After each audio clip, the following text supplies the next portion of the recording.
was Yeah. fantastic. And just talk about ideas. It was really Yeah. wonderful. You didn't talk about your feelings. I did not talk about feelings. It did come up in a prior meeting they had about sort of, turning hate into love about the tone of the meeting, which I thought was really emotive that they'd gone there. Start with a group hug exercise. I don't think it was that. I don't think it went that far. But so it is 7:00. Out of respect of time for our attendees, and I say thank you. We will get started. My name is Bob Rulli. I am the Director of Planning and Community Development for the town of Warren. This is the first of 3 presentations on our Market Street Metacom adaption, redevelopment, revitalization. We're able to do this through a SNEP grant, the Southern New England program, which is funded through the federal EPA. And I think we might be one of the first in not just the state of Rhode Island, but in southeastern New England to take a comprehensive look at an area that we know is very vulnerable to sea level rise and almost certain property loss, and how we mitigate that, but at the same time, using that as a catalyst to look at another area of town that has not seen much reinvestment and represents, as I like to say, the very best of 1950s, early 60s planning and architecture with one-story buildings with acres of parking in front. So our thought was, how can we combine these 2 scenarios that we need to address and come up with a kind of a comprehensive, holistic solution. And fortunately, through the funding that we've received through SNEP, we're able to do that. As many of you know or don't know, Warren, the average elevation in Warren is 7 feet. When you hear some of the sea level rise predictions tonight, you probably will grab your heart for some reason. We've been on the forefront of dealing with resiliency in Warren. If you've seen the new reactor as part of the upgrades to the wastewater treatment plant or the North Pump Station, those are designed for anticipation what sea level rise will be in 50 years, as well as storm action and wave action. So they might look ungodly and higher than they need to be, but there's a reason for that. Those are very real. And that's based on a combination of projections from CRMC, the Coastal Institute at URI, NOAA, as well as FEMA. And so we were one of the first communities to participate in the Municipal Resiliency Program with the Rhode Island Infrastructure Bank and the Nature Conservancy. We are in the midst of upgrading our hazard mitigation plan right now. We've incorporated a flood mitigation plan in that, which will earn us points to reduce what the cost of flood insurance will be. And we've had a number of cooperative programs with both URI and then grad students from the UPenn School of Architecture. Both of those, the URI and UPenn, were joint programs that we did with the town of Barrington, and the municipal resilience program that we did was also with Barrington. Arnold. So as I said, we are one of the lowest lying communities in the state. The top picture here is what I like to use as my poster child on why we need to do these things. This is Market Street near Belcher's Cove. If we were to blow this picture out farther in this wonderful area, we have a dry cleaner, an automobile repair shop, and a furniture stripping facility. So not only is it the inconvenience of the flooding that happens there, but it's the contaminants that might be existing within those buildings. And then the lower picture is the aforementioned incredible planning from the 50s and 60s on Metacom Avenue, pad site available. This is kind of the snapshot bird's eye view.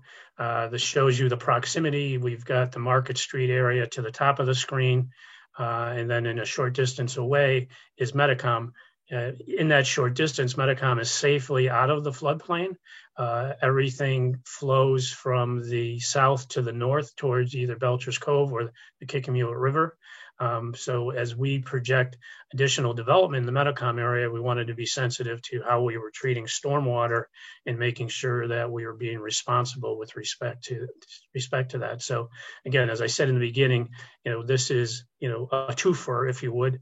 We're addressing two significant issues in town at the same time. And hopefully, at the end of the evening today, we will connect the dots for you.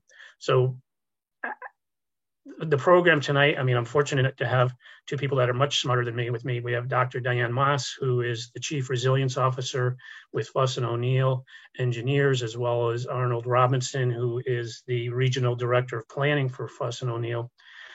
When I'm done speaking, which will be momentarily, I promise, they will continue the presentation. And then at the end, we'd like to open this up for some public comment. You can do that three ways. You can use the chat box at the bottom. You can use the Q&A box, or if you want to use the raise your hand icon, we will promote you to a panelist. You can come on the screen and ask your question live. But I would like to keep all of those questions to the end. So one of the things in kind of summarizing where we are on the Metacom, we're looking at rezoning that area. We call it upzoning, creating more density, but doing that in a respectful way by adopting something called form-based code, which offers a predictable development plan. It's an expedited development plan. So it's also a plan that's developed with the community. So we have a resident form-based code advisory working group that we're working through what the form-based code would look like. There'll be design guidelines that come out of that, where we'll say this is the scale of buildings we want, the type of uses we want, the materials, the street trees, and things of that nature. Our kind of poster child for doing this is the Ocean State Job Lot Plaza, which is just over 8 acres of completely underutilized space. And we see that there's a lot of opportunity for redevelopment there. We're working with both the leasehold owners as well as the fee owners as we advance this conversation. Thank you, Arnold. So this is, what it looks like now from above. And Arnold, do you want to go to the next one? And we just took some liberties in terms of what kind of development could happen there. So our initial concept scheme is along Metacom, you would have what we would call mixed use with small commercial or retail. As you get deeper into the site, more mixed use, and then also some residential housing. That building identified as A is actually performing arts space, as we think it's important to have a community element to that. And we know that there might be a local university that's in need of performing arts space. So we've put that teaser out there. But the idea is that this becomes a village center or neighborhood center, an amenity to those residential neighborhoods that are on either side of Metacom Avenue and that abut this property. We also look at the advantage of this site is that there's not any residential directly abutting it to the west. So we can go a little bit higher in height. When we get to the east side of Metacom, the scale of buildings would be, probably in most cases, 2-story, no more than 3-story, to respect the transition back to those residential neighborhoods.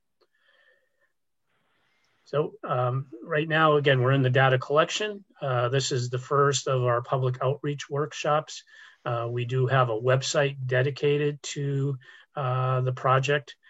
What you're going to hear tonight are the options. What if we do nothing? What are some of the adaptation remedies we can take? And then when we're done, we're going to have a final report and presentation that we will provide to the community as well as the Warren Town Council.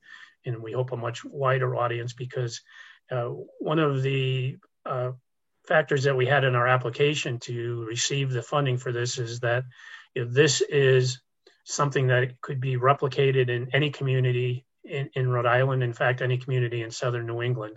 And we think that we're fortunate to be able to be setting a template that other communities can use. And we're excited to have the public participation and see what the final results are. With that, I am more than excited to introduce Arnold Robinson, the Regional Director of Planning, who has been a great partner in this process and listens to my bad jokes often. Thanks, Bob. Only because I can match you in bad puns. I'm a planner by training, and I'm the project manager for Fuss and O'Neill for this project. I do want to mention we have great partners on our team with Union Studio Architecture and Community Design, which is really working with us on visualizing how these areas can look in the future, potentially based on different pathways that the town can go. So they're an integral partner to this process.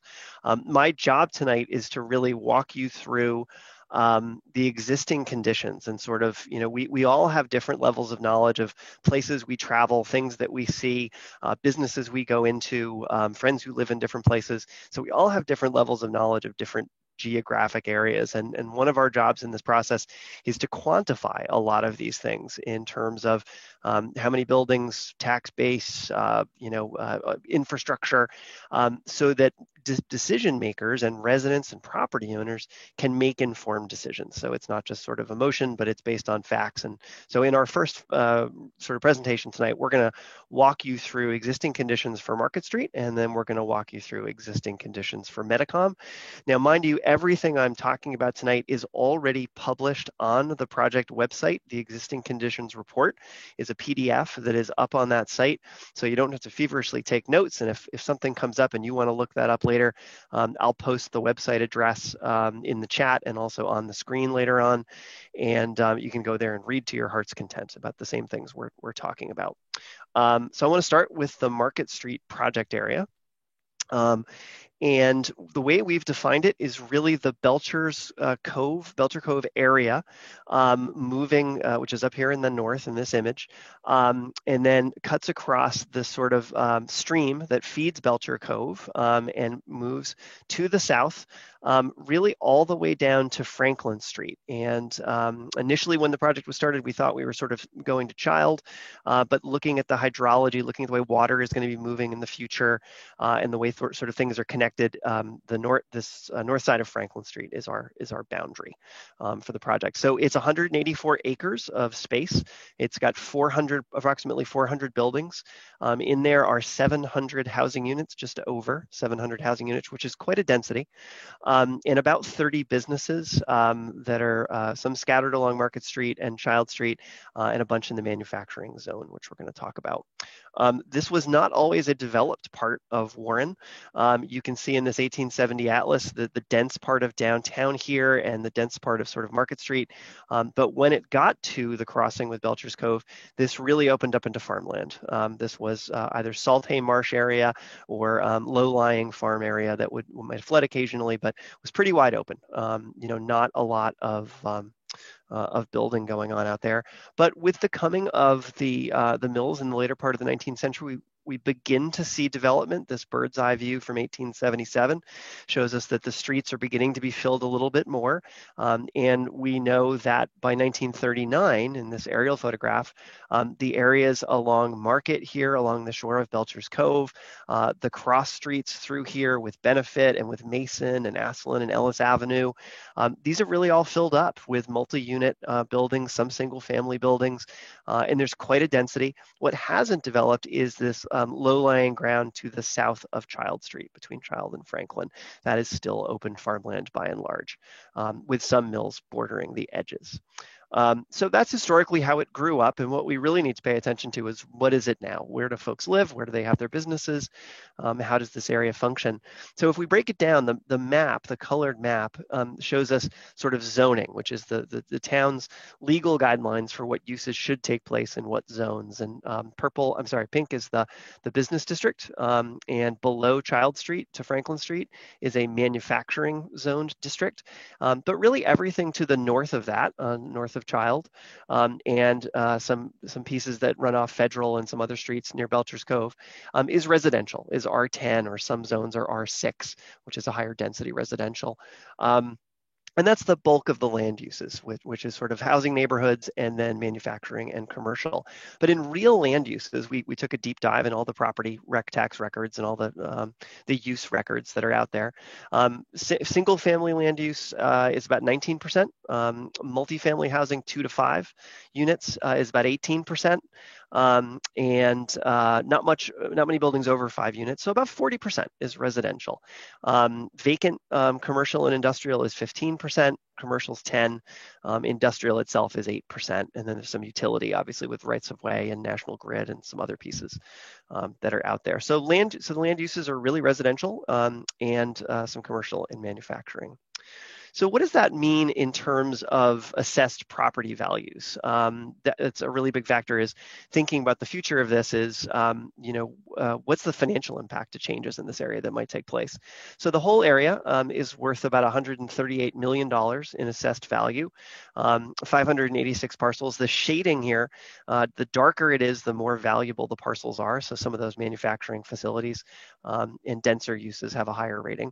But the average parcel value, and you can see it with the lighter, is about $236,000 per parcel that's out there. So that's the assessed value. That's the value of all the real estate. What does that bring to the town of Warren annually? This area is worth about $2.4 million in annual income through property tax payments to the town. And that's an important number when we begin to think about how things might change in the future with climate change impacts, if properties become less valuable, or if they're negatively impacted by a storm event or something. So we want to think about that. The town has also invested a lot in infrastructure that's out there. This plan shows you in general, the sewer lines are in brown and the water lines are in blue. And really all the streets are fully serviced through this zone. There's very few parcels that don't have full service for those pieces of infrastructure. The other thing, because this grant is through the Southern New England program, which is a lot about stormwater quality, we also look at how much the land is absorbing precipitation events right now, and how much that water is flowing off of a hard surface, an impervious surface, and into your storm drain system. So the gray areas are the impervious area. And this area has lots of big open green spaces, as you can see down here, but it also has very densely developed neighborhoods with lots of roofs and streets and sheds, which does generate a fair amount of concentrated stormwater, which in this case for this neighborhood flows almost entirely into Belcher Cove as we move on. It's serviced by drainage infrastructure, and that's shown in the sort of neon green, where it's mapped on the town's GIS with its catch basin system and its pipe system.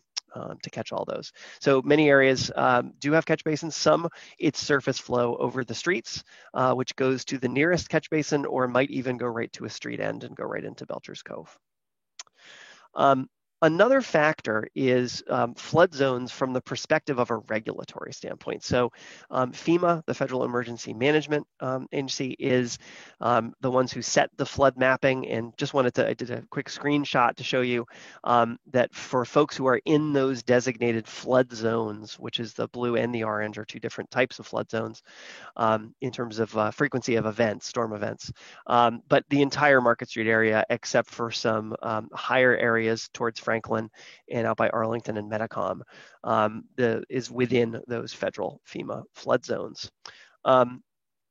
Another factor, and you'll have to sort of look past this is the mapping of water depth during a 100-year storm event in the current configuration, is, as Bob mentioned, where are there sites that have the potential for contamination?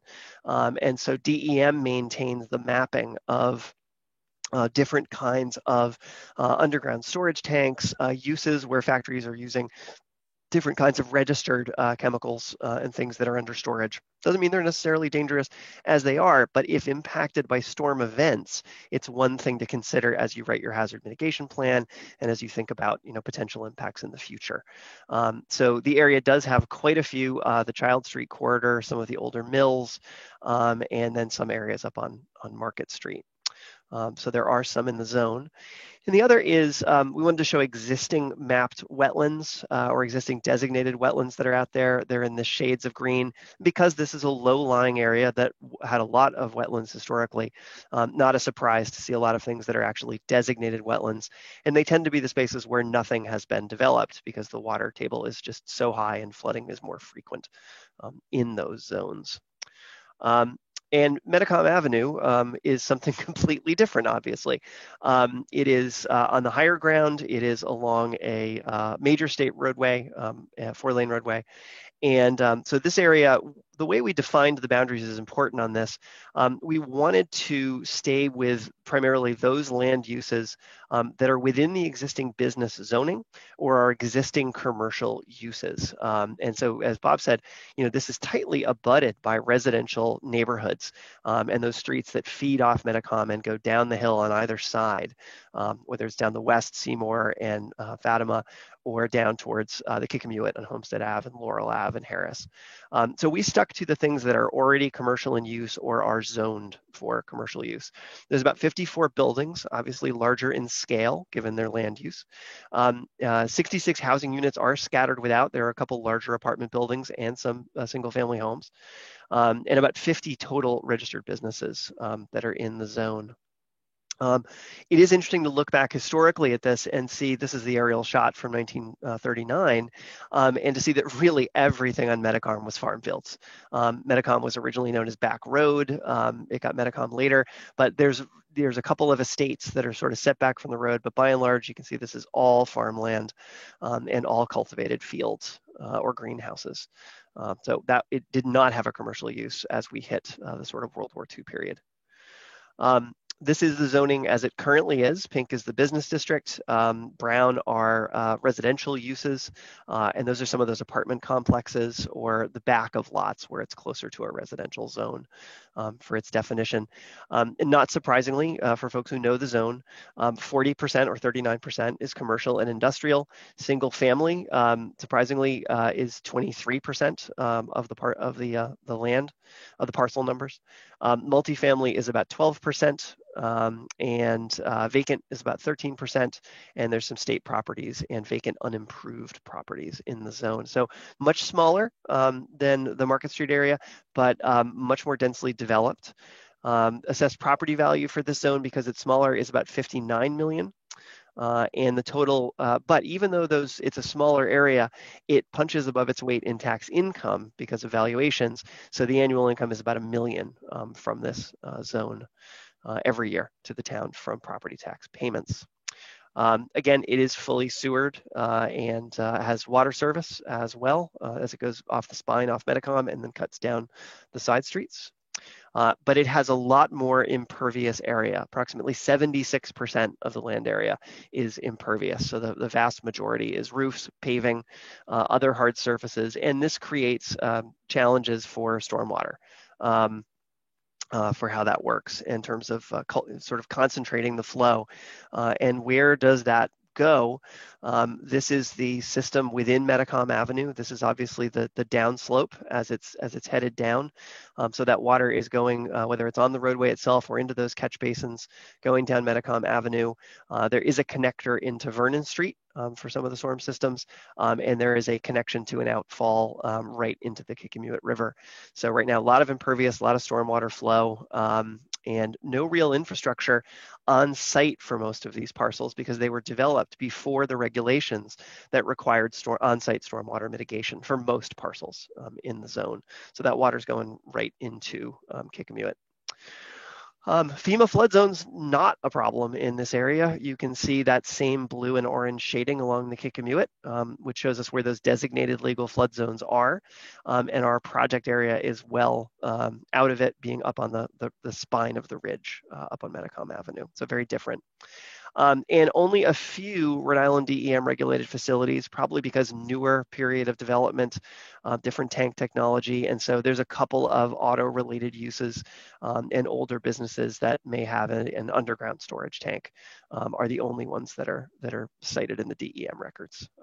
And so with that, with that picture of existing conditions, with that picture of sort of how things function, I'm going to turn it over and change slides for Diane Moss, who's going to talk about the future and climate change. Thanks, Arnold. So hi, glad to be with everyone this evening. I'm Diane Moss. I'm the Chief Resilience Officer at Fuss & O'Neill, but I'm a water resources engineer by education and have been working in areas of watershed management and water quality and climate change for a few decades now. So I'm happy to be with you tonight, and we'll start with the first slide, Arnold. So I'm actually going to take a step back and just start with where we are before we look ahead, and talk a little bit about Rhode Island's changing climate over the past several decades and sort of set the stage for where we're going in terms of looking ahead. So we know from NOAA, National Oceanic and Atmospheric Administration tidal gauge information that we have seen sea level rise over the last 80 years, roughly about 10 inches in Rhode Island. We've had an annual rate of increase of about 1/10 of an inch over that same time period, but we see that rate of sea level rise accelerating. And that's something that we expect to see as temperatures change as well. So we know we've experienced sea level rise. With that, we've also seen increased precipitation as well as another effect of sort of a changing climate. And I think this is maybe particularly important to understand how already we've seen these changes as we think about stormwater and stormwater management overall globally as part of this project. Overall overall precipitation has increased in Rhode Island. But in addition to that, we also see both here in Rhode Island and also nationally an increase in the number of extreme precipitation events. So in this case, what we have here from the backup information from NOAA on a Rhode Island climate summary is the number of events with precipitation greater than 2 inches. And we see that's increased over the last several decades, both here in Rhode Island and overall as well. In terms of thinking about sort of land use planning, stormwater planning, just how we move forward in the future, I'll also mention, although we focus a lot on water, that temperature, and Arnold will go ahead and click that, is something important as well to keep in mind as we think about what these spaces look like, the fact that we've already seen increasing temperatures, average annual temperatures, and that's expected to continue in the future, both in terms of number of days of extreme temperature and temperature overall. So having set that stage for where we've been, let's go ahead to the next slide and talk a little bit about where we're going. So when we think about climate hazards, the Science and Technology Advisory Board to Rhode Island's Executive Climate Change Coordinating Council identified these 6 climate hazards as being the top ones of concern for Rhode Island. So sea level rise, warming air temperatures, warming water temperatures, storm frequency and intensity of storms, biodiversity changes, as well as precipitation, as particularly heavy precipitation and increasing precipitation, and then with that, inland flooding. And what becomes important in thinking about how these climate hazards impact either people or locations or buildings is this combination of 3 interrelated factors that combine together to define the vulnerability of a particular building or place to climate change hazards. And that is sensitivity, exposure, and adaptive capacity. And to help explain these 3 things, we have a slide that kind of walks you through an example that I think is sort of one that folks can relate to a little bit more easily. It's a little less abstract than some of the climate ones can be. And this is my my person here out in the winter weather conditions, and we're concerned about the hazard we're concerned about for this person is frostbite. So we know there's exposure. He's outside. It's cold. It's very cold apparently. So he's exposed to the conditions that would cause frostbite. We also know that certain parts of him are going to be more sensitive to that. So his ears, his nose, his face, that skin is more sensitive to the potential exposure that from frostbite. But there is a way to reduce his vulnerability to frostbite, and that is by adding adaptive capacity, or in this case, putting on a hat and scarf. If we try to then relate this and think about this a little bit more in terms of climate change and the sort of situations that we're talking about here in Warren, it was mentioned early on that we're at some of the lowest elevations in the state. That in and of itself defines your exposure. So you're more exposed to the impacts of sea level rise simply because of your elevation. There was also mention of certain different types of of businesses that were in a particular area that might have different types of chemical storage that could make them more sensitive. So if you think about sensitivity to flooding of the historic farms that were in the Market Street area, and then what is there now in terms of businesses that may have chemical storage, you can see that there's changes in the sensitivity to climate change and sensitivity to flooding. When we think about adaptive capacity, we can do different things to either reduce the exposure, we can relocate, we can elevate, or we can reduce the sensitivity by changing the uses. So that sort of sets the framework, and I hope the discussion too, as we move forward, and we'll be talking about some examples later on, but those are sort of the three elements that come together and the ways in which you can reduce the vulnerability of an area or a whole community to the potential climate change hazards. So we'll go to our next slide. And also, we just want to set the framework for sort of looking ahead. What are the projections that we're looking at?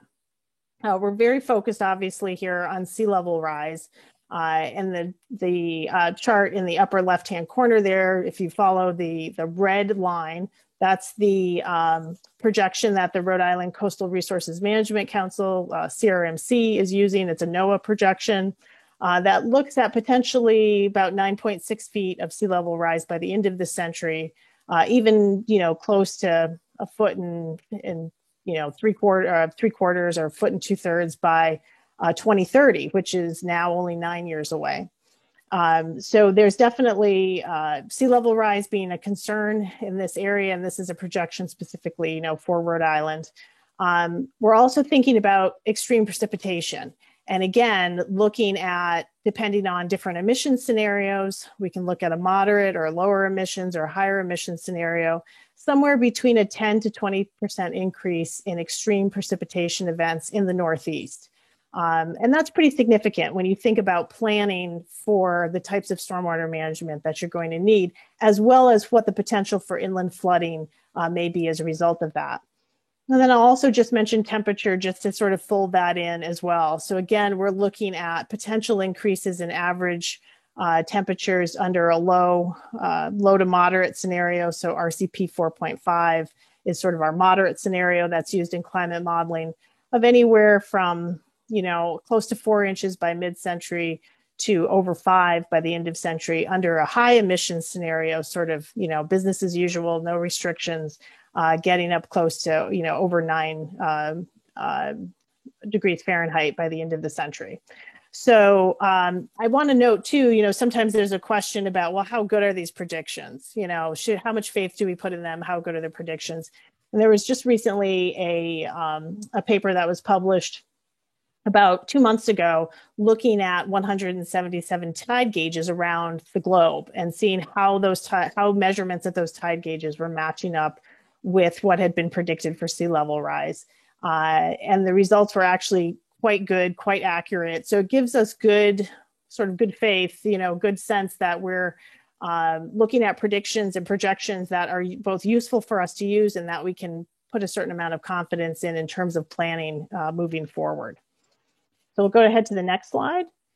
So when we think about flooding, a lot of it has to do with depth, but depth isn't the whole story. A lot of the graphs you'll see or maps you'll see, we talk about depth, and that's sort of the most easy to visualize and sort of means the most to people. And depth of flooding is certainly important. And on the right-hand side of the slide, we have 2 schematics from Flood Factor that show just 2 different sites. We have a sort of a standard, 1-story home here, and we see if we've got 6 inches to a foot of flooding, we're looking at damage to the floors, some damage to appliances. You probably can't may or may not be able to drive the car out of that, depending on what type of car you have, or shouldn't drive the car out of that. Damages to some drywall, things like that. Maybe $10,000 to $20,000 in damage. If you get 3 foot or more of flooding, your costs increase significantly, and the amount of damage to the structure, to the things in the structure, to the utilities all increase. So depth is extremely important. However, other things that become important are, duration, how long the water is there, velocity, how fast the water's moving in certain types of flooding scenarios. And I'll also mention too, and I don't have it listed on the slide, but it's worth keeping in mind, is repetition. So how often are you experiencing these flooding events? Is this, once every 10 years, or is this happening every major high tide cycle? So I think that's, some factors to keep in mind. And when we think about what is damaged, we'll talk a lot about buildings. Obviously, Arno presented some nice quantitative data on what is there, what's sort of in the ground, on the ground. So buildings are definitely something that's important. Roads, the transportation system, also something that is potentially vulnerable, can be damaged, as well as other infrastructure, utilities, stormwater infrastructure, and also things like life and safety. So can we get access and egress from places that we need to go to? Can first responders get in and out?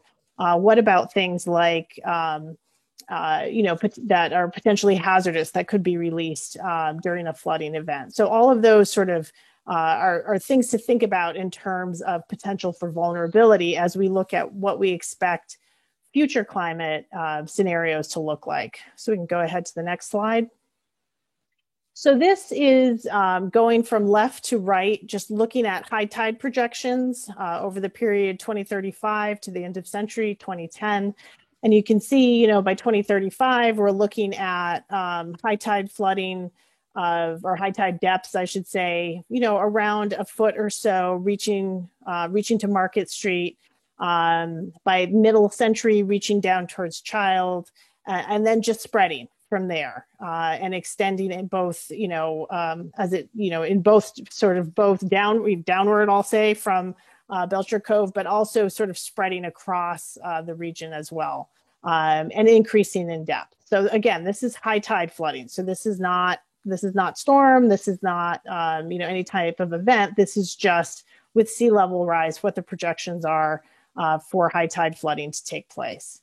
And then we'll talk also about coastal storms, and I want to give a little sort of background about that. So oftentimes when we talk about coastal storms and coastal storms on top of sea level rise, we think about we talk about the 100-year storm.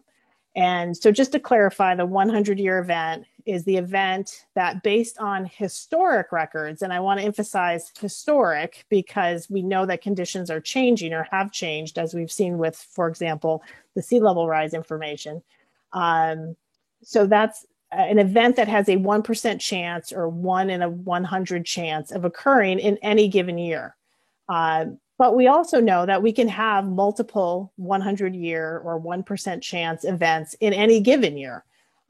So the probability or the chance of this event, an event of a particular magnitude happening, becomes greater with climate change. So for example, what may have historically been the 100-year event can, over time, as we see more increasing precipitation or severity of storms, become something more like the 20-year event.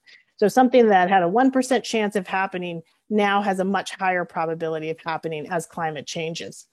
And on the right-hand side of the screen, we have just a little graphic that goes with this. And Arnold, I'll have you click on the first, click once.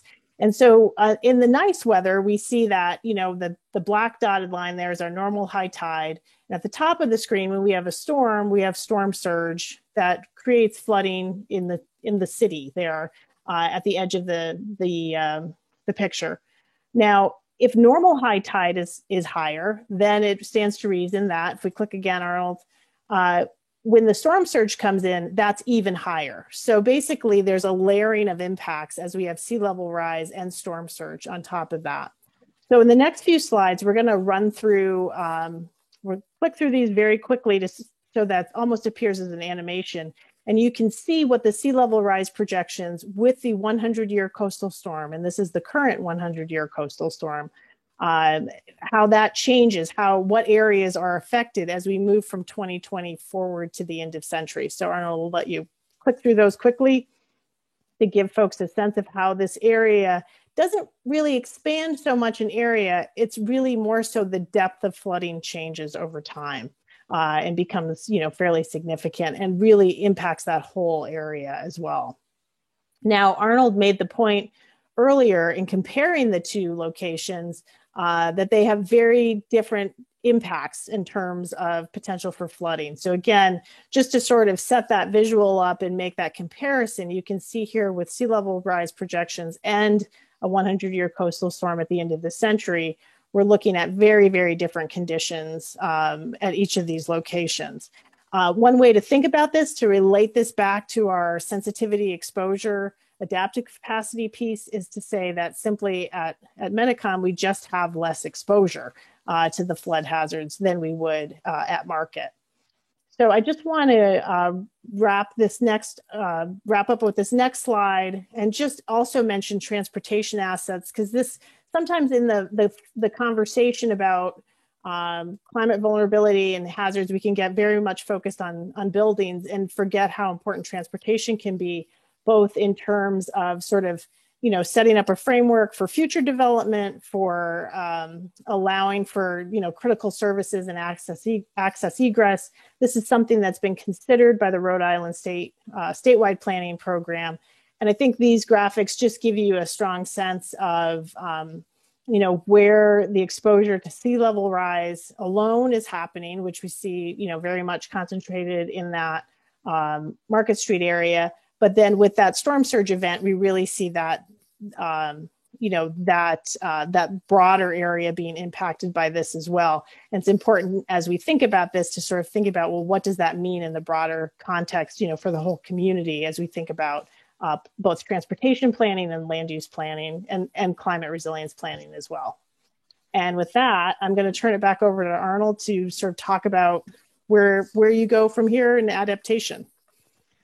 So at least my perception is Diane has the really hard job. She's sort of bringing the news, the sort of fact-based, but sort of somewhat of a downer news. The good news is there are lots of communities that are both thinking about this, planning for this, and taking action to adapt to climate change impacts. And so as we head towards the question, as we head towards our conversation part of this evening, we want to sort of, talk about, folks' sort of knowledge of what's coming, but also what their feelings are about what the options are for Warren for its adaptation. So I want to just, this is a selective list. This is not an encyclopedic list about how some communities are adapting to predicted climate change impact and ongoing climate change impact. And I also want to make a note that there's not one path here. Communities are doing a combination of many things, some of which are on this list, others which you may have ideas about tonight. But I just want to share a couple to sort of inspire people's thinking about it. So one of the first ones is shoreline adaptation. And so that can be constructing things like living shorelines, using natural materials, nature-based solutions, and sort of getting encouraging nature's solutions back where we'd often filled in wetlands or we might have destroyed some edges, and sort of harnessing that to make ourselves potentially more resilient. Wetlands restoration itself, those natural systems that nature has, such as salt marshes, such as estuarine ecosystems that buffer impacts. There are ways of restoring those. And we've got a great group of people on the call tonight, some of whom are very experienced in this and are leading the way in this. And there are some places that are choosing to harden infrastructure, whether it's their utilities, and you can sort of see the utilities that are in this picture during extreme flooding, or hardening edges. This is a seawall that's failing, and they're dropping things over the edge, and so there may be some places where infrastructure, can be hardened or should be. Another policy piece, and Bob noted it, that the town is undertaking, is sort of you exist within this environment in which federal flood insurance plays a huge role in recovering from events, in subsidizing flood insurance rates. And there's a huge policy discussion, that goes on about how much the federal government sort of subsidizes, underwrites those. They're required for certain mortgages, and it's a huge factor. This is a shot of the up-to-date flood insurance rate map for the Market Street area, and it matches that zone that I showed you in the mapping, where that federal designated is. And the base elevation is 13 feet above the mean high water level.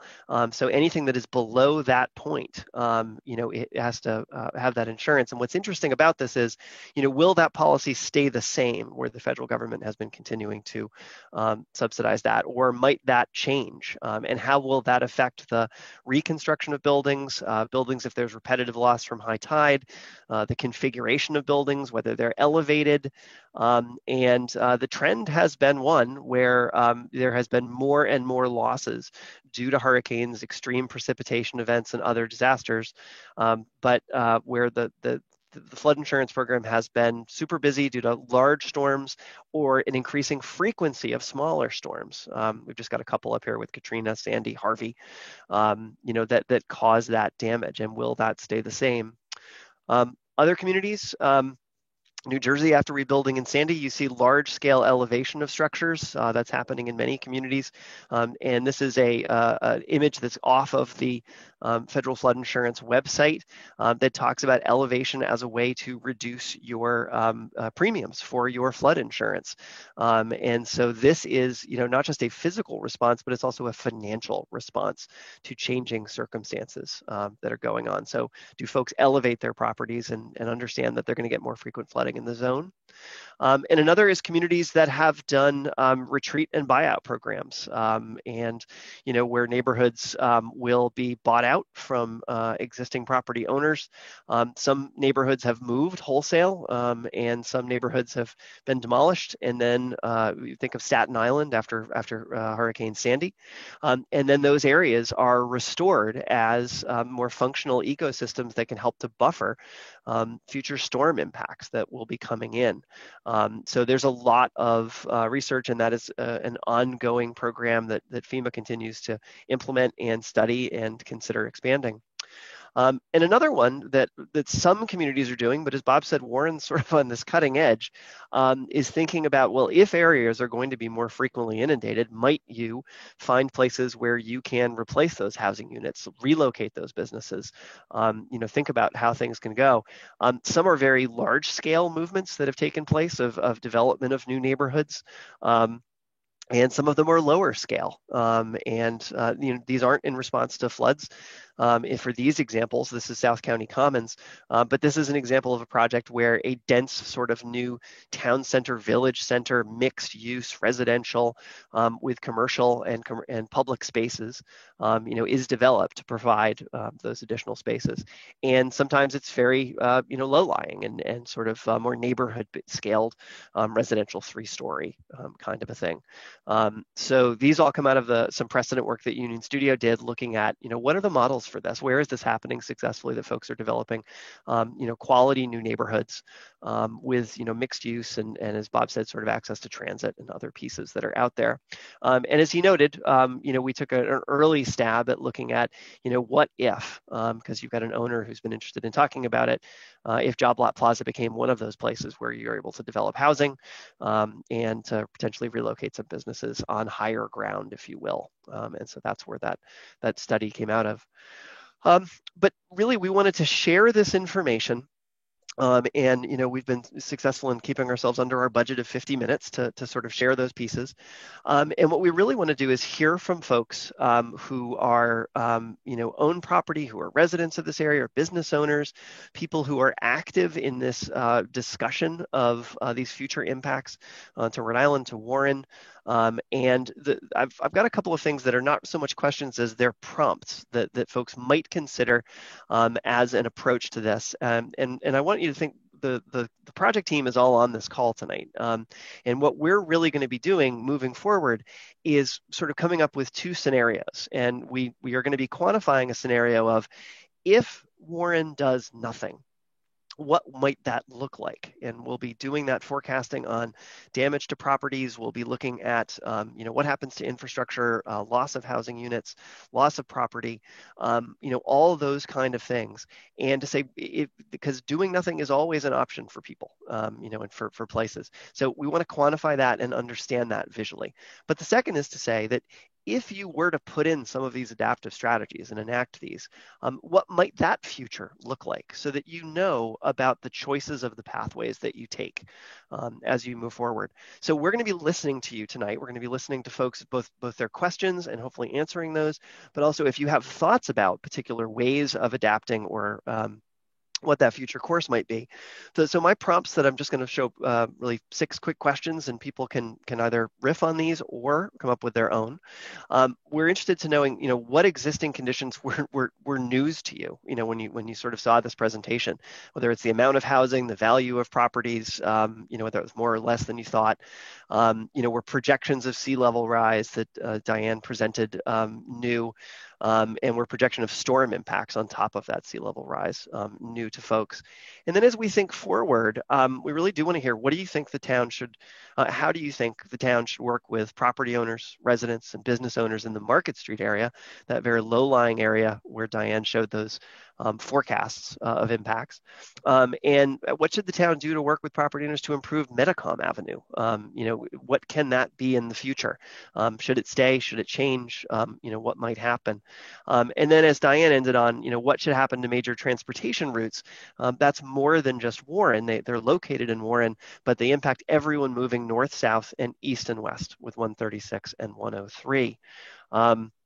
And so, we want to give you this ability to ask those questions, and that's really going to lead us into our next sort of project steps. So having said that, I'm going to leave, I think, those questions up for folks to react to. Bob is going to be managing the questions, and he had defined how you can do that.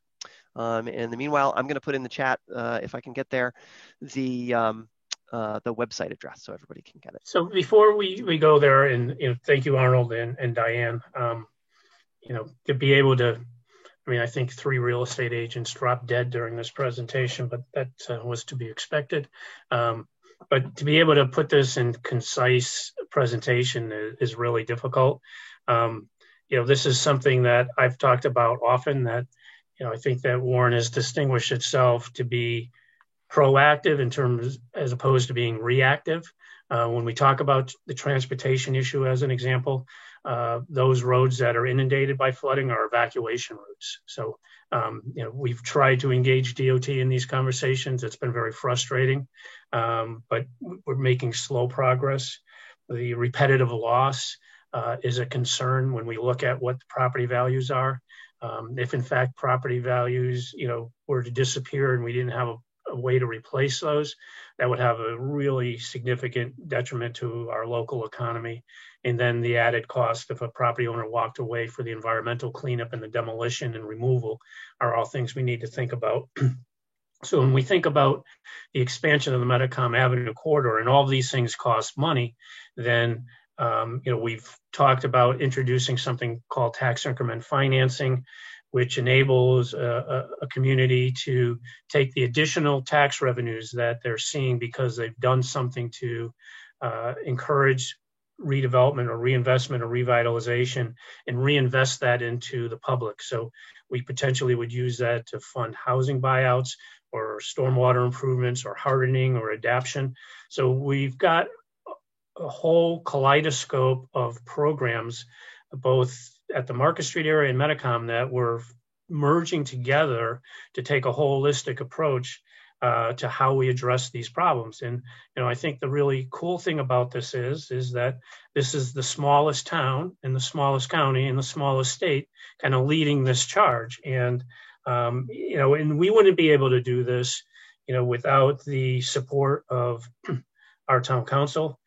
We've got an incredible town manager who is a planner by background that has a shared vision and started many of these initiatives before I joined the town. So it's really a collective effort in terms of addressing these issues. We have the planning board is very involved in these issues. The Conservation Commission is very involved in these issues. Our hazard mitigation group is involved in these issues. So, it's an exciting time. I mean, the purpose of this wasn't to be doom and gloom. These things are going to happen. So we can wait to see them happen. And then we're on the reactive side, which is bad, or we can anticipate it and plan, and which are some of the questions that Arnold has prompted you with. So with that, I will shut up and encourage. So, members, and again, I think I know all of you that are here. Thank you. Happy to see the checks cleared, that you're here. I'm going to start with Brant. Brant, I'm going to make you a panelist so you can be on the screen. Brant Eckert is one of our town council members, and your question or comment or thought, if you unmute yourself. Well, sorry, I can't get my camera on right at this moment. So, Brant is a very handsome man, by the way. Yeah, well, thank you, Bob. Nice to see you, Arnold. Great work again, and Diane, thank you. Really impressive report and kind of an overwhelming amount of information that you've offered here. But you've done a great job at defining some of these issues. I guess from a council standpoint, a couple of concerns are obviously monetary for the town, and I'm interested in the retreat and buyout funding because I think the area right at Market Street and Belcher's Cove, that core area that we know is going to be inundated at some point, and probably not too far off in the future. So I'm interested in how that process works to garner the funding and buy people out, because I unfortunately think that's what's going to happen, and that we'll have to expand that program as time goes on, obviously. So yeah, that's a big concern of mine. So when we did the presentation of, I don't know, maybe a month or so ago, 6 weeks ago, initially when I was kicking off the Medicom revitalization initiative, just using the Job Lot Plaza as an example and kind of the build out scenario that we took the liberty of working with Union Studios to develop. We know right now that, the amount of property tax that we realized from the existing site is just over $100,000. And when we took a conservative look at what the value of what could be built out there at a reasonable scale on an annual basis, it was almost $1.2 million. So the tax increment financing piece comes in here, is that you have 1.1 million in an increment that, rather than put the burden on the housing buyout on current taxpayers, that you could reinvest that 1.1 million. That would go to, you could borrow a bond against that.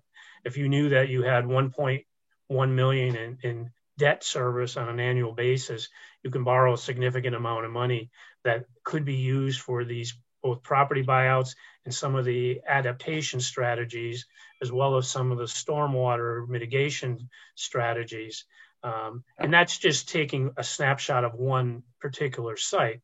One thing we have to be cautious of when you do property buyouts is, they failed in the past when you, as an example, you needed 6 properties and 5 sold and 1 person held out. That isn't effective. So we have to come up with a strategy. But I think the strategy here is, the more compelling reason is, if you don't participate, you could be left with nothing. And, you as a property owner, or you as an insurer, or you as a lender. I think, we spoke earlier today, Diane, Arnold, and I, that only recently have insurance companies started to be part of this conversation with respect to the impacts of sea level rise. Lenders aren't really at the table yet either. And that has to happen because they are going to be impacted by this. But our thought about what we could do at Medicom is, we don't want to lose that tax revenue. We know we're going to lose it, but where can we replace it? And where can we replace the housing that we're going to lose? Because we don't want to lose those residents. They're vital to our local economy. And, how do we do that? So if we do relocate them to Medicom, that, leads to the broader conversation unrelated to flooding, is how do we have better public transportation? So, again, our approach to this is very holistic.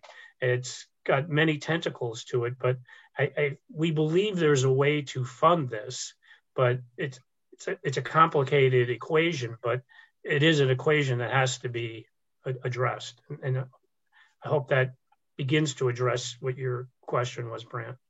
That does, and I remember you discussing that. So it's jogging my memory on this. So it's sort of an offset in a sense that you're offsetting some tax revenue from one area and using it in another in a sense, which makes sense.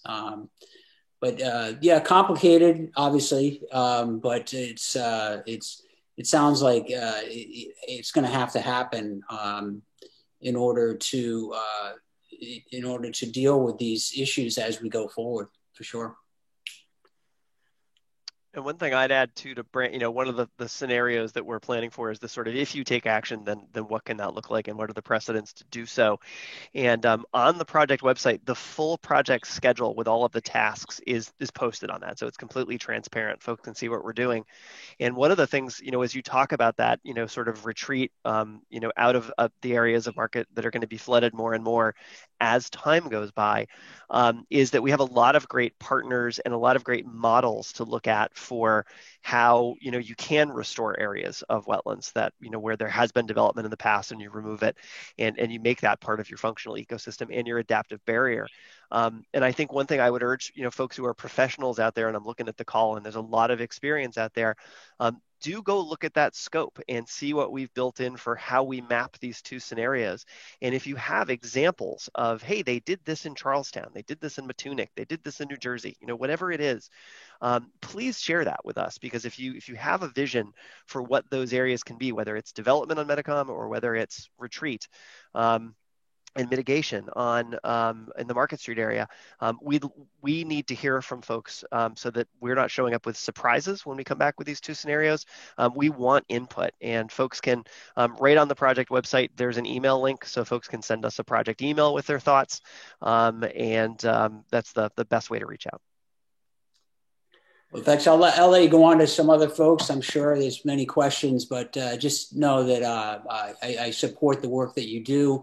And I think it's absolutely something the town should embrace fully.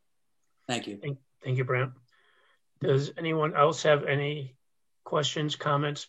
And if you don't, I will call on you, so you've been warned.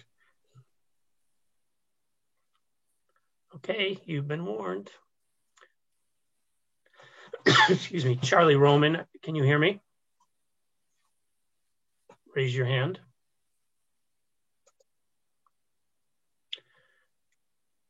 Charlie, if you want to unmute yourself. Yep, I just figured it out.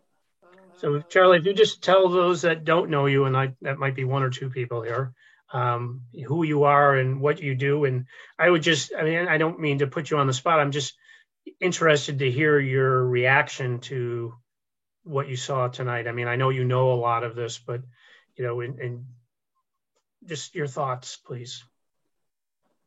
Yeah, so I'm with the University of Rhode Island, with the Coastal Institute and the Department of Natural Resources Science.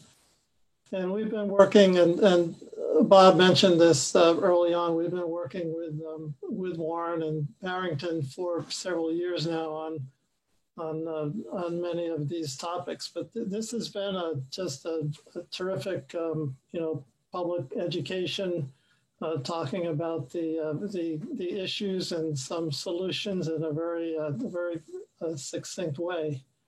And it is going to be extremely challenging, but it's something that the town really needs to address. I think these predictions of sea level rise, of future sea level rise, are certainly real. As Diane said, the rate of sea level rise is already accelerating. We're seeing that from our tide gauge information. Those that live and drive along Market Street, it's being flooded now at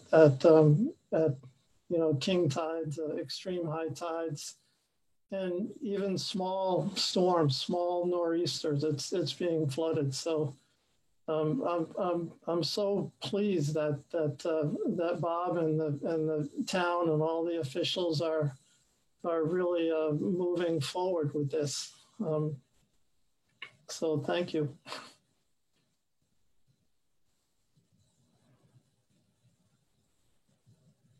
Thanks, Charlie. Wenley, are you able to hear me?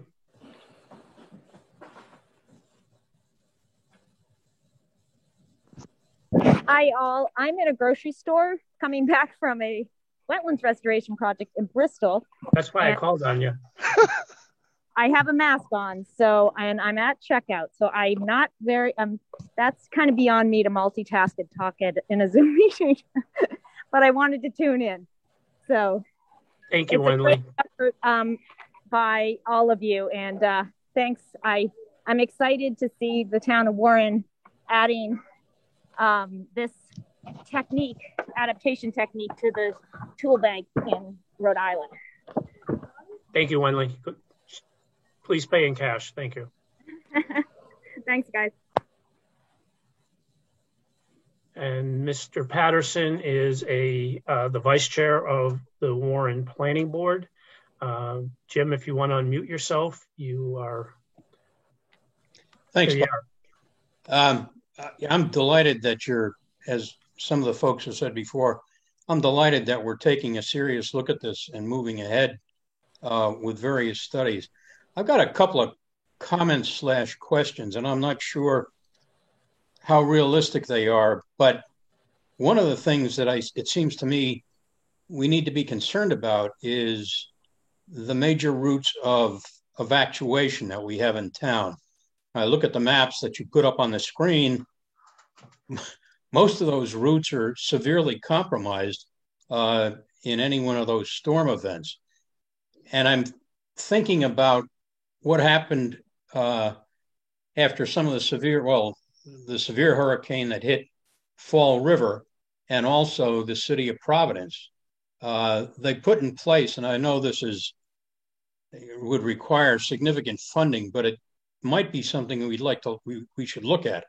They put in place significant hurricane barriers, which consisted of revetments made up of riprap with automated mechanical hurricane barriers that would be open most of the time, but in the occasion of a severe event could be closed.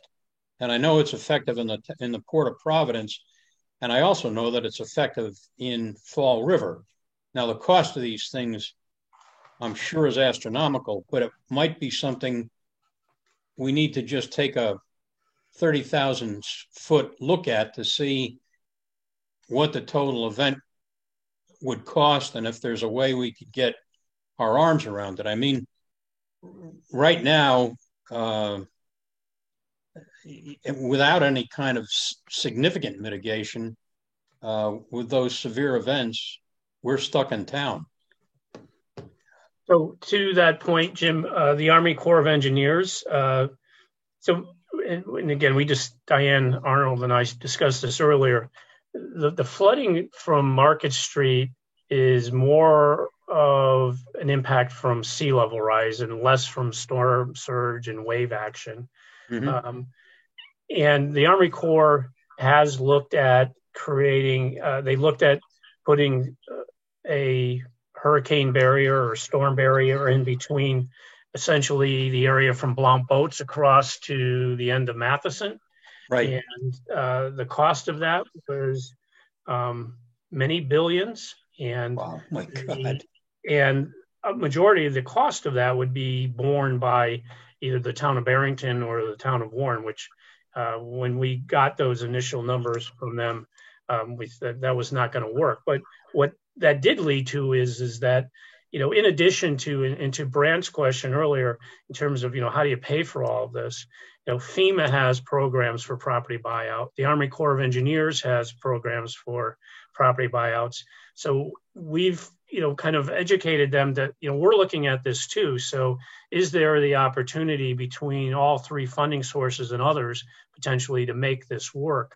But now the storm gates or flood gates or hurricane gates, that's as we talk about the Water Street area and Main Street by the the Warren-Barrington Bridge. I mean, that's another area of concern. So, I mean, it's not off the table, but the financial viability of it is probably way off the table. Yeah, I had an idea that it would be expensive, Bob, but that's astronomically expensive. So. Yeah, I mean, and, our other concern about these evacuation routes is that, in the downtown area, in the 305 census tract, which has historically been identified by the Census Bureau as being low moderate income, is that there are residents there that do not have vehicles of their own. They're relying on public transportation, and to the extent that every one of our transportation evacuation routes is compromised, how do we get these people to shelters? How do we get them to safe harbor? And, again, I mentioned previously, this is a dialogue we've tried to have with RIDOT. We continue to try to have this with RIDOT, but I don't want to say it falls on deaf ears. They're beginning to come alive to respond to it, but I don't have a lot of faith that they have the urgency that we have. But thank you, Jim. Thank you, Bob. So next I am going to introduce Carrie Cronin, who is both our Warren Town Council president as well as a small business owner in Warren. And Carrie, thank you. Hi, you're welcome. Thank you all. I feel like I've seen a version of this presentation multiple times now. Every time it gets a little better and a little more comprehensive. And I feel like I maybe understand what we're facing a little bit more, even though I don't want to believe that it's so. And I have all of these different questions. Part of it's going to jump off of what Brant and Jim had kind of touched on as far as funding. What is the condition, the health, the well-being of FEMA funds at this point? I mean, if we don't hear of natural disasters multiple times a month in various parts of our country, I mean, how does that fund stay healthy enough to sort of pay for the disasters that are happening currently and will keep happening? I would probably use the analogy that FEMA funding is probably in the same category as Social Security. Oh God, no. Sketchy at best. So let's have our disaster now then. Yeah, I mean, I think that, as Arnold had alluded to previously, we can't continue to keep funding the same situations that we know what the predictable result is going to be. So, when one of the things that we continue to look at is the repetitive loss, because that is more costly than catastrophic loss, which is a one-time loss. And that's where the insurers and not local government, state government, and the federal government really need to kind of zero down on, and haven't really been doing that until recently. I mean recently within the last year. And we have the largest reinsurer for flood insurance is actually based here in Rhode Island. And, what we're hoping is that we can take a presentation like this, a study when this is completed, and go to them and say, you need to do this in like every community that's near the water, whether it's the ocean, a river, or a lake in the United States, because this is real. But yeah, I mean, would I go to bed comfortable tonight knowing that FEMA is going to have money in 10 years? No. Yeah. Hey, Carrie, this is Diane. I will say that one shift that we're seeing is that FEMA, because we have faced, I forget how many billions of dollars of disasters, every year, and it seems to be growing nationally. Because of that, FEMA has turned now towards looking more at what they're calling, what used to be called pre-disaster mitigation. So in other words, they're looking at building resilience to avoid disasters. So that is where they are putting their money now. There's actually been a strong movement towards funding that. So the idea of trying to go in and increase your resilience, decrease your vulnerability before the disaster strikes. So whether that means, putting in some sort of flood control structure, whether that means doing restoration, it could mean a variety of things, but anything that's key to your lifelines and that you can show a benefit to. So, they require you to look at benefit cost and see if the benefits of avoided damages are greater than the cost of the project. That seems to be the direction that FEMA is going in, which also sort of signals this idea that they're not going to keep paying out over repetitive losses. They're not going to make people whole again, so to speak, if there's just loss after loss. So the other thing I'll just add to, this conversation about transportation, I'll toss this out there for thoughts on planning, is that may signal that looking at a place like Metacom is a good place to also think about building in something like what we refer to commonly now as a resilience hub. So a place where people, if you can't get out of town, that you can go to and you can get water, you can, have shelter, you can charge your cell phone, you can do those things. And that's sort of part of the planning sometimes for communities for building in resilience, especially if there's the potential that evacuation routes are tenuous or might get compromised in certain scenarios. i.e. my multi-purpose performing arts center. Exactly right. Yeah, and the other thing that I'd add is that, communities that are pre-positioning themselves by doing the planning, coming up with the vision, building it into your zoning, building it into your comp plan, building it into your hazard mitigation plan, you're going to be the ones who are positioned to go for those pots of money from FEMA. FEMA's not a monolith. There's multiple funding sources. There's the recovery dollars. And I think we're going to see with this administration a shift to that more, as Diane said, that more preventative work and that more resilience work. And you're ahead of most communities with the work you've done so far. And if you keep with it and you come up with an actionable set of things, not just the broad picture from 30,000 feet, but hey, these are the things we're going to do. These are the programs we're putting in place. You're going to be competitively positioned to implement before other communities are.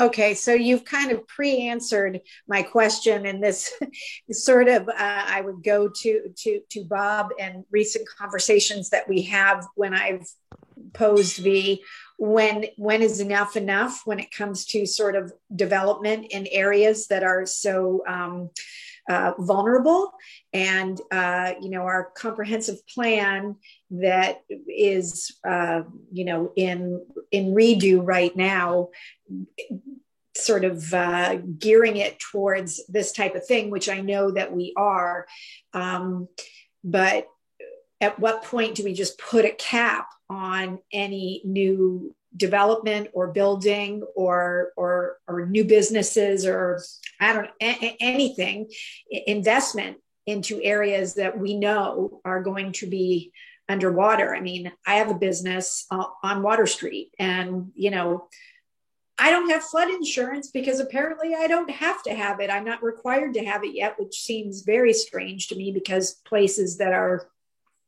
further away from the water than I am do. But I'm just, when do we start putting those this is a great plan on paper, but not on ground? Yeah, well, I think to that point, Terry, and we spoke about this yesterday. We need to, again, the other holistic piece of this is to make the Metacom piece work, to get the dialogue memorialized with respect to what we want to do in the Market Street area, and to kind of pump the brakes in areas that we know we shouldn't do anymore. We need to fast track, updating the comprehensive plan, making the comprehensive plan a corridor study, which is the focus is on Metacom, so we can, put a prohibition on expansion in some of these other areas that we know make no sense. Arnold and I had a conversation about that earlier today. So, we have, again, this effort that we have has many tentacles, and we're juggling all of them at the same time. But, I think we're doing a pretty good job of doing it. But yeah, and some of the things that have happened in the last month have added another dimension. And I think, good, we can deal with that. And I don't think we're that far away from being able to, kind of address the go forward that we need to.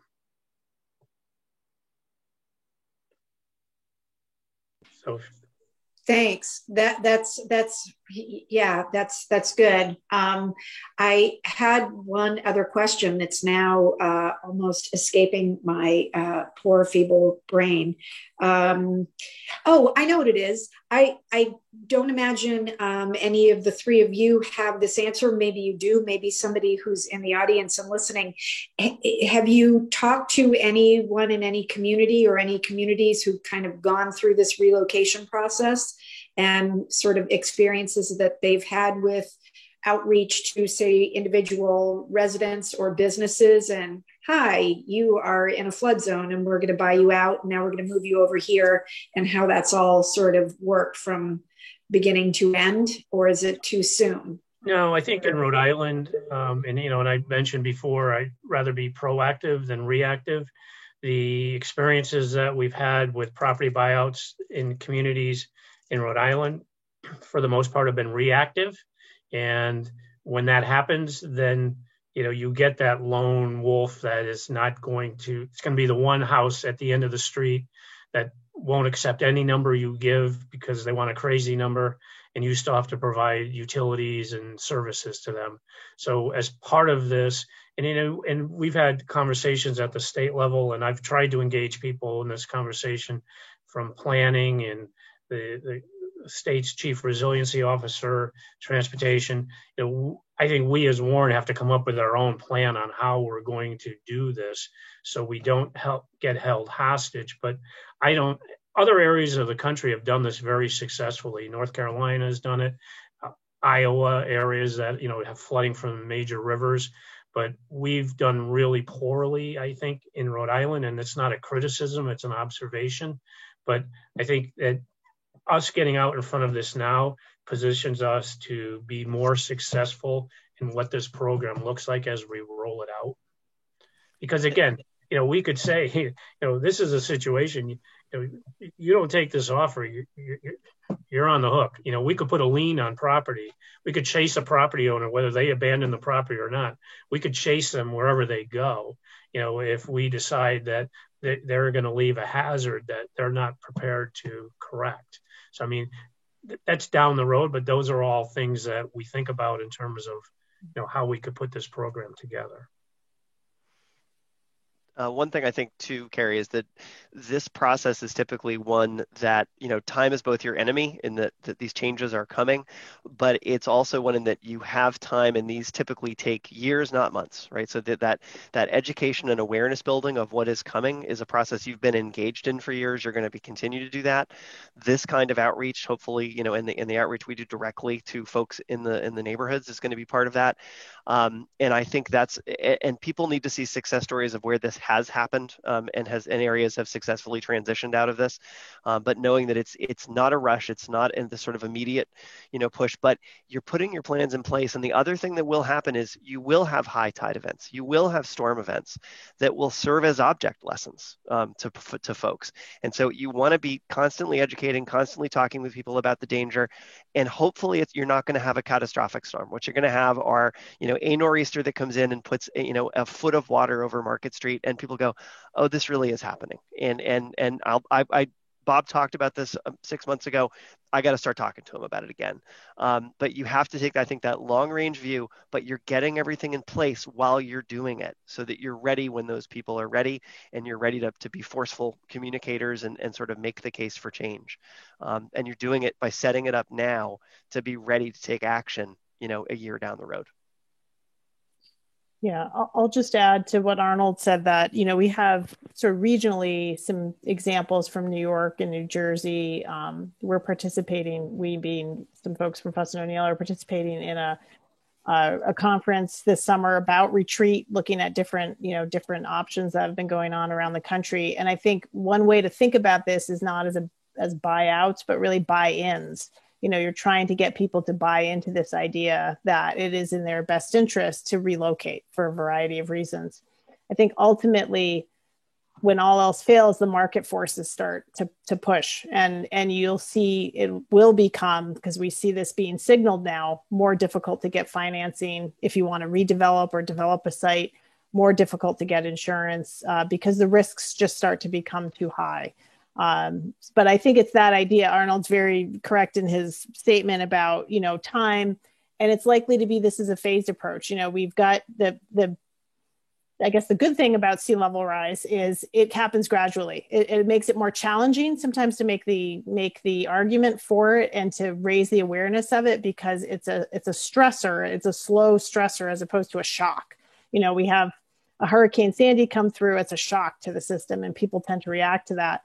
But something that's, a 0.2 of an inch of change over, a year, it doesn't feel like much, but it adds up and it becomes an issue. But that also means that you can sort of phase how you do that. Like maybe you take certain steps in the next 10 years, and then you take other steps in the 10 years after that. And you're really looking at a 20 to 30 to 40 year plan of how you accomplish things in various ways. But, certainly understanding, building understanding within the community, listening to the community concerns, as I think is being done in this project, is definitely lays the foundation to have that. Yeah, and I just to add on to what Diane just said, the redevelopment of Metacom is not going to happen next year. I mean, it's a 5-year, 10-year, 15, 20-year plan, which coincides to where we need to be, in terms of what we're looking at in the Market Street area. I mean, there could be as crazy ideas, we'll exchange your current house for a unit in a new place on Metacom. I mean, that's crazy thinking now, but that might be where we get to.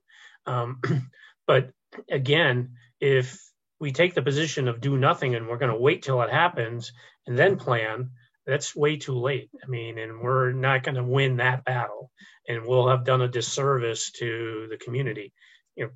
I most likely will not be here when we realize the fruits of our labor here.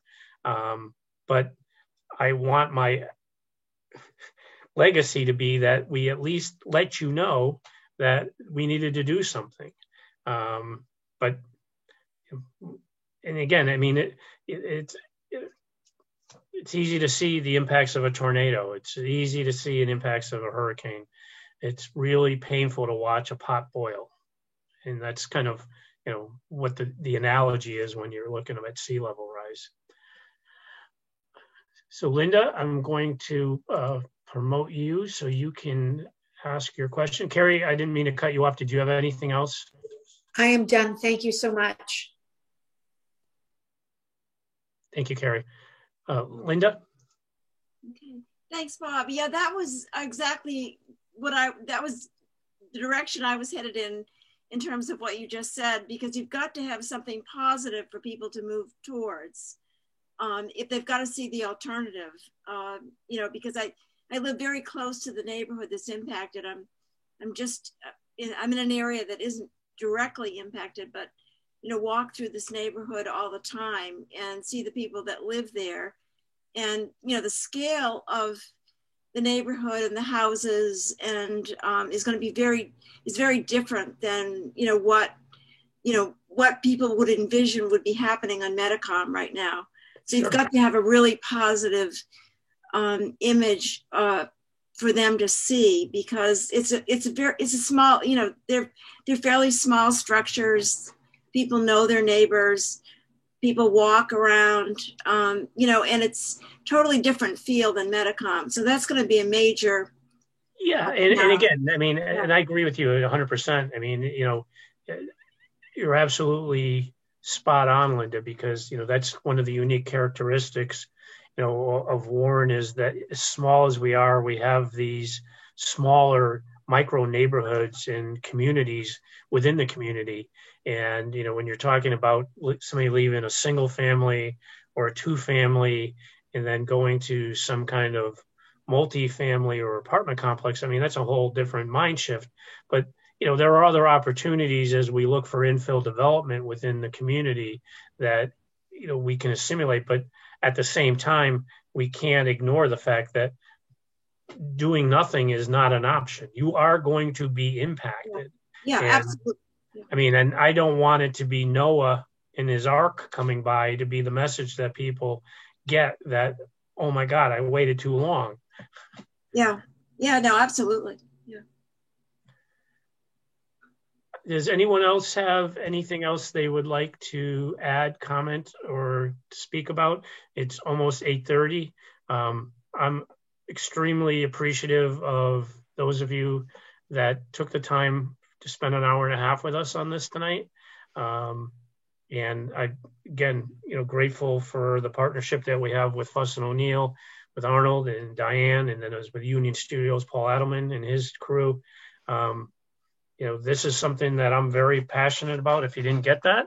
But I'm passionate about Warren in general. So, this is, I don't want to say it's fun because it's fun, but I mean, this is what gets me motivated to come to work every day, is that we get to solve problems and, look forward to how we continue to make Warren a great place and even a greater place. So if no one else has anything else, I'm going to thank again Arnold and Diane and all of you that participated. Offline, feel free to contact any one of us. Look at the website, give us feedback. We're going to do 2 more of these, and I promise I will try to talk less.